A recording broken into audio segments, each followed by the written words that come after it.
Although it feels like everything in the world has come to a screeching halt, the art world is doing its best to keep moving forward. This week, I want to showcase some of the measures museums and artists are taking to keep art alive during a time that's difficult for all of us. My name is Megan Reynolds, and I'm bringing you Behind the Easel. Obviously, every gallery, museum, and art store is closed right now, but all of those places are finally using the internet to interact more with their patrons. We live in a unique time where we still have the opportunity to experience art from inside of our own homes. I thought this would be a good opportunity to see what different museums are doing to be more accessible to the public during the pandemic. I'll be looking at some of my favorite museums, but there are plenty of others that are doing a lot to enhance your virtual museum experience, so be sure to look around online for more. I'm going to start with the Museum of Modern Art in New York City. The MoMA is doing everything they can to keep art within our reach while we're at home. The first thing you see on their website is a link to their Virtual Views collection. Virtual Views is a way for anyone to experience a special exhibit from home. Each one provides a few videos, readings, and audio recordings on a specified topic or artist. Each week, they post a new Virtual Views for everyone to explore from the comfort of their couch.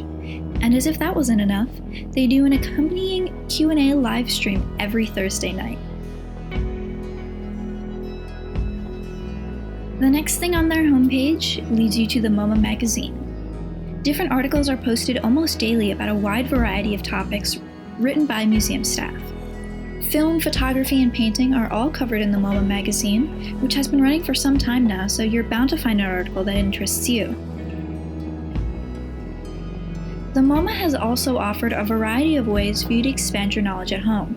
From crafting videos and teaching tips you can find on the MoMA YouTube channel, to free classes through the online learning platform Coursera, the MoMA wants to give you the chance to make the most out of staying at home. While the MoMA seems to be more focused on learning from home, the Met is focused on giving activities to their patrons.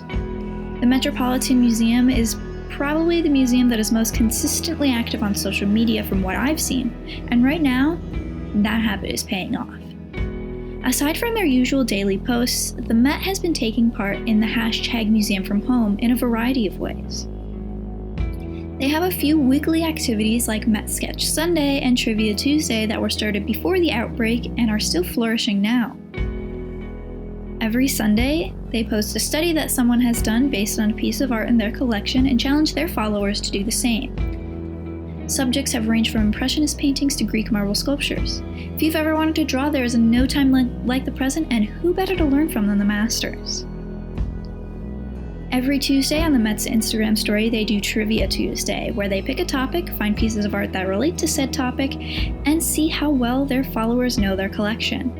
It's an easy, no-consequence way to learn about what the Met has to offer and to stock up on some trivia for your next Zoom call. My favorite of the Met's activities has been their hashtag Met Twinning. Basically, this is just recreating a painting at home, which can prove to be more difficult than you might think. For reference, I'll go through the process that I had in creating mine. Personally, I spent a few hours on the Met's website going through the collection to pick the piece I wanted to recreate. I ended up choosing Giovanni Bellini's Madonna and Child, which was made around 1485. The next step was the wardrobe.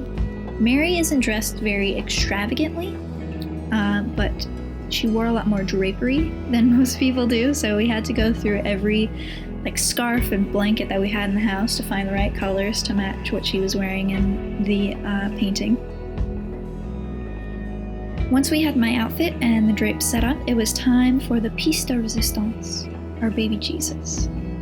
In his debut role as the Christ child was my cat Finn. He nailed it, if I'm being honest. He really nailed it, and with just a little bit of editing, not even on Finn, just color editing, my photo was ready for the world. It was a really fun process, and it's one of my most liked Instagram posts, so hard work pays off in a way. I think it's a really fun idea that the whole family can take part in, and it's a good way to spend an afternoon. If you're looking for examples, you can go to the Met's Instagram. They have posted a whole bunch of them. And if you're looking for something from the Met that's a little less hands-on, they'd have you covered with that too. April 13th marked the 150th anniversary of the Metropolitan Museum of Art, so they launched their Met Stories series. They asked people to tell their stories on how the Met affected them, and the people delivered.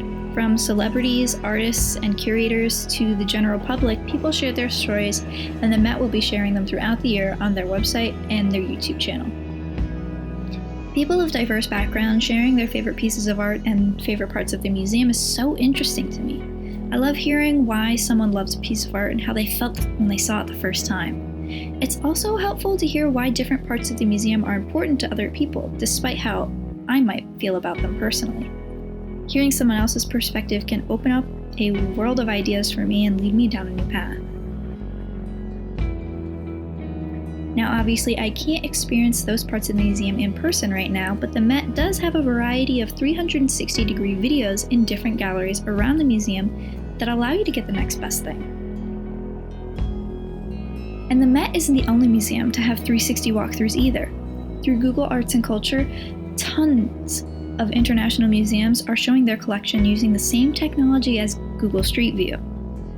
So this allows you to quote-unquote walk through the museum through your desktop. And if museums aren't your thing or you'd like to try something else, they have walkthroughs of various cultural sites like the pyramids, the Colosseum, and even the Taj Mahal.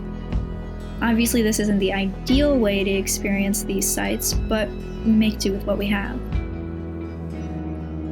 In addition, the museum view/street view isn't exactly perfect.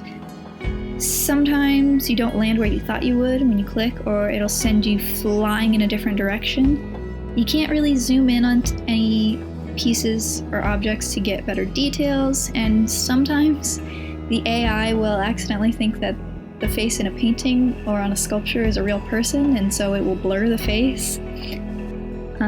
Or I saw one where the walls got all wiggly because the photo wasn't right, it just got messed up. But for the time being, it's a decent way to spend an afternoon. The Google Arts and Culture homepage also includes quizzes and games for you to try. One that is very popular is from the mobile version of their site, where you can upload a selfie and it will show you a famous painting that resembles you. The quiz I took showed close-ups of paintings and challenged you to name the artist. It might sound hard, but it was interesting because you can learn lots of different facts about the artist through the little hints that they give you about each one. Google Arts and Culture shares new daily content for you to explore through your screen on a wide variety of topics. I could never cover it all, so go check it out yourself. These museums are using everything in their arsenals to make art accessible while we can't leave our homes, and I'm definitely going to take advantage of that in any way that I can. And I highly encourage you to do so as well. Exploring the museum's website is a great way to take a break between Netflix binges, and you might even learn something. Behind the Easel is written, researched, and produced by me, Megan Reynolds, with music by Density and Time. Thank you for listening.